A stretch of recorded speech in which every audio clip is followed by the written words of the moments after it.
Keçirik digər sınağımıza. Burada artıq demək təsdiqlərindəndir. Harold is interested in biology. Burada demək biz bayaqlarım dedik ki, inkarlıq varsa sonu, tunu, olsunu atırıq. Elə.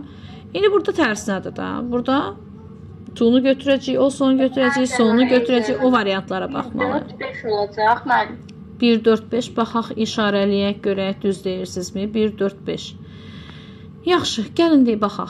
Burada Harold is interested. Apostrof s burada. Bilirik ki, to be interested. Is'in burada qısaldılmışıq da apostrof s. Və biz is olan variantlara baxacağıq. Is olan, həz olanlara yox. Köməkçi feili cümlədə, yəni izdirsə mən variantlarda həz və yaxud da digər das falan götürə bilmərəm. İzdirsə, to be isə to be-ni götürməliyəm. To be-nin formasını götürməliyik. Ona görə də gəlin birinci həz olan variantlarımızı çıxaq. Baxın, 4 də getdi bunların içərisinə. 2 ilə 4 getdi. Qaldı bizə nə?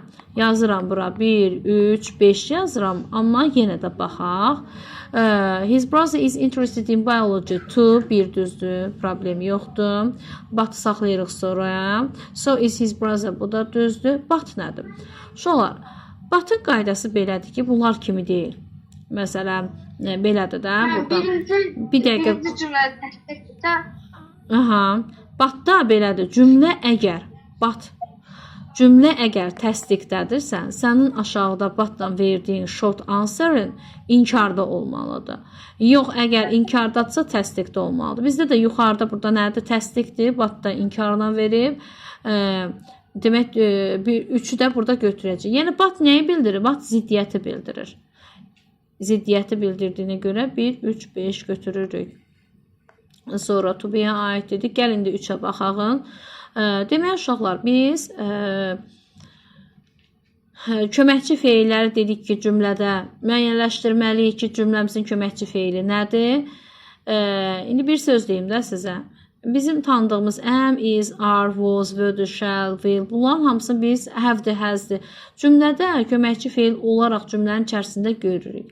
Amma do, does, did köməkçi, yəni to-do'nun formaları olan do, does, did köməkçi feilləri. Bunlara biz gizli köməkçi feillər deyirik. Niyə?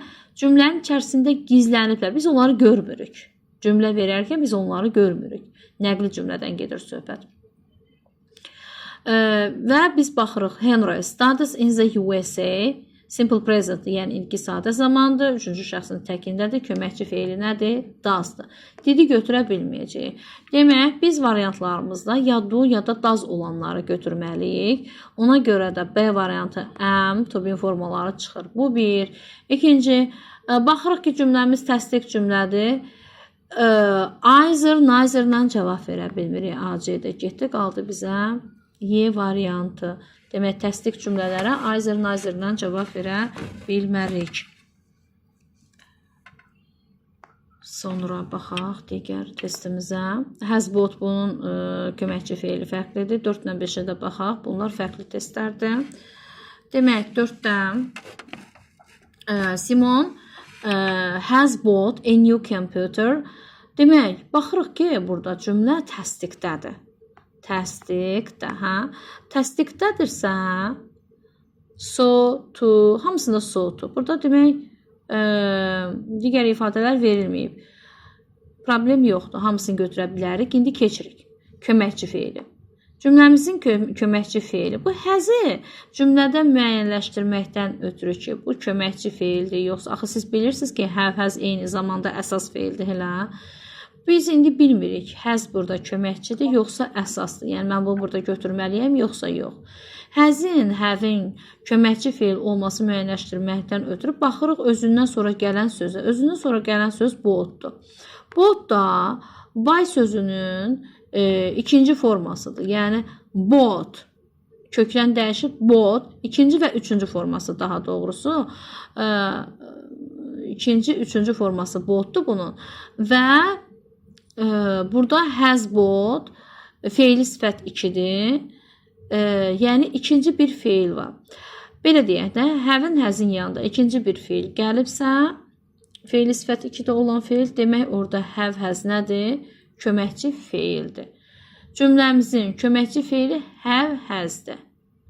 Demək, biz burada did işlədə bilmərik. Didlə olan köməkçi feillərimizi olan variantlarımız 1-2 çıxırıq, qalır bizə 3-4.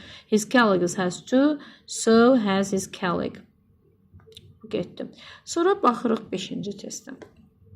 Demək, ingilis dilində feillər, bilirsiniz ki, qaydasız feillər keçmiş zamanda kökdən dəyişirlər və biz onları da əzbər formada bilməliyik. Bunlardan bəzi feillər var ki, formasını dəyişməyən feillərdir. Məsələn, put, 3 forması eynidir. Cut, cut. Bunlar da 3 forması eynidir. Və biz indi necə müəyyənləşdirək ki, bu cümlədə indiki zamandadır bu cut, yoxsa keçmiş zamandadır. Ona görə də biz baxırıq ki, cümləmizin mübtədası nədir? Cümləmizin əgər mübtədası 3-cü şəxsin təkindədirsə, my mother kimdir? 3-cü şəxsin təkidir də şeydir. Feilin sonunda nə olmalı idi burada? Cuts olmalı idi, s olmalı idi. Bu s də burada yoxdur. Yoxdursa, onda bu cümlə nədir? Cümlə keçmiş zamandadır. Elə keçmiş zamandadırsa, mən burada do'dan, does'dan istifadə edə bilmərəm. Didlə olan variantlarımızı götürməliyəm. Y variantı gedəcək. Və bir dənə y-ni atırıq. Və baxırıq ki, cümləmiz təsdiqdədir. Cümləmiz təsdiqdədirsə, Azər nazirləri, notları çıxmalıyıq. A variantında nazir. Heç bu Azər cümlənin heç əvvəlində gələ bilməz. Dedik ki, not işlənə bilməz. Birincisi, to olardı.